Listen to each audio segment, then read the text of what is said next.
Rob Smith with your Man in the Swamp report.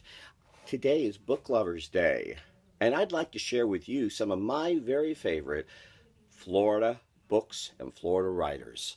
Here are a few. All right, let's look at some books. I love Lawrence Will's work from so much that he wrote, and one of those is an amazing book about digging across our state to build the Tamiami Trail, A Dredgeman of Cape Sable by Lawrence Will. He has a whole series of books all about the areas around Okeechobee and so on. I strongly recommend them. This is a nonfiction book, as is Boca Rococo. Great book all about that guy Addison Meisner and his brother Wilson and the development of Boca Raton and all the scheming and all happened. Oh, I'm quickly looking for books to show here, and one I realized I forgot. One of my very favorite books is Panic in Paradise by Ray Vickers. Love that book. I'm sorry, I don't have it here. I'll think of them as I go along. Okay. Also involving nonfiction, very favorite book of mine is Weeki Wachee by Lou Vickers. Actually, all the books she's involved with, Weeki Wachee, Cypress Gardens, Paradise Park, all these books are big favorites of mine. But this one is just extraordinary.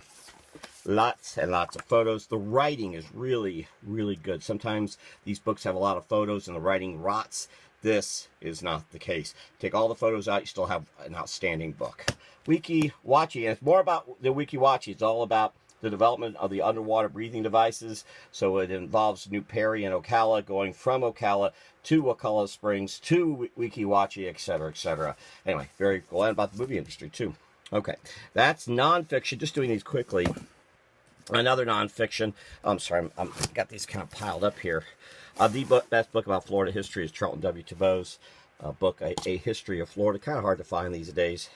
Very good. It is the book still of Florida history. Others are kind of short and simple and sweet and not as extensive as Charlton Tebow's is. His Honor the Mayor, the best book I know of politics, overall politics, not just Florida politics, by former Orlando Mayor Carl T. Langford, who no longer, I'm sorry to say, I was very fortunate to have him as a friend. He's no longer with us, but this book is just extraordinary. It's written also in a fun way. Very hard book to find, but if you're going to get in politics, you need to read His Honor the Mayor. It covers everything, and it does it in funny ways. It's very good. Of course, it was written in the mid-70s, so it doesn't get into technology today, but so much he writes today should tell you what you should do with technology too. Okay, fiction, I want to call it fiction. Zora Neale Hurston. I'm actually showing the book you shouldn't read of hers. This book is basically, this is fiction. She wrote a fictional book about her life. It is not her autobiography. I mean, it is, but it isn't. She rewrote things just for fun. And there's another book I don't have here. Wrapped Up in Rainbows is a far better book. It is the best book about Zora Neale Hurston. It is a biography of her. Very well done. Wrapped Up in Rainbows. Fiction, A Land Remembered. Yeah, it's on everybody's list. Land Remembered by Patrick Smith, the book to get about our state's history, fiction-wise. This is as I understand, this is the cover he hated. It was done by the publisher, Signet, to sell books, sell it as a romance. It's not. It's action-adventure. It's a great book about Florida history. Someone else who wrote along those same lines, I see I don't have here, is Robert Wilder and Frank Slaughter. And I'm forgetting somebody, but Frank Slaughter, Stormhaven, his books about Florida history in a fictional sense are very good. Golden Isle's another one. They're very hard to find. These were written 6 decades ago, but they're so good. So good.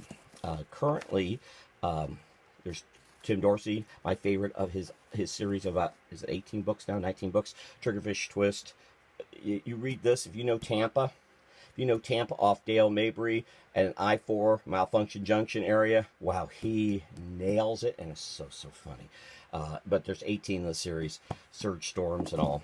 I love James W. Hall's. They are pure fun fiction, almost comic booky in the way that they're written, especially this one. Very fun books to read. My favorite, John D. MacDonald. His 100th birthday last year, I reread some of his books. Not sure if he's still my very favorite, but I have all of his books, 77 of his books, and I have various editions of them too. But John D. MacDonald's The Dreadful Lemon Sky is my favorite of the Travis McGee series, though I actually like his non-McGee books better than his McGee. Okay, there's a whole bunch of books. Go out, read about our great state of Florida, please. And here's some ideas from Boca Rococo by Caroline Seabohm. Lawrence Wolfe, you can find it. Should be able to find Lou Vickers' Wiki Watch if you look hard enough, or any of the other books. Her most recent one about Paradise Park with Cynthia Graham, you should be able to find very easily, actually. And MacDonald keeps getting printed and reprinted, and there's various versions of Hurston's out there. So is, you can go to I think it's patricksmith.com or landremembered.com. One of those. Rick Smith is on Facebook. Please follow him, and you can learn more about his amazing media tour about A Land Remembered, and also Harris Rosen's Shingle Creek Resort that's completely named after A Land Remembered. And Dorsey's books are still available. Okay, Rob Smith, Man in the Swamp Report. I'll see you next time. Bye.